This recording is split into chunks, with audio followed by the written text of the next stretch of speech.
Саламатсыздарбы? Мен Абакеров Ильяс. Мен ушул робототехника боюнча электр чындыгын түзүүчү курал алып келгем.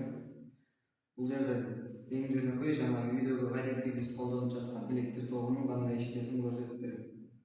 Бул жерде эки түрдүү лампочкалар бар. Булар эки түрдүү болгону менен экөө тең 12 вольттук.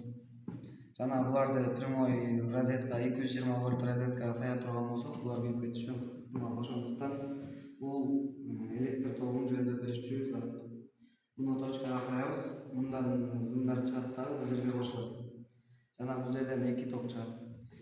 Менде включатель жок болгондуктан ошол включательдин ордуна ушундай болт жана гайкалардан жасап келдим.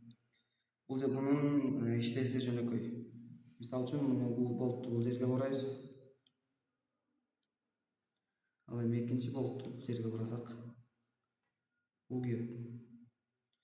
Ал эми ушул эле болтту бул жерге бурасак болот.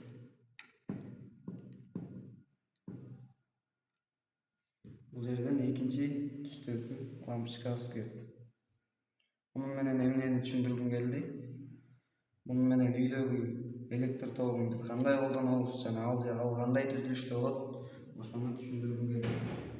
Саламатта калыңыздар.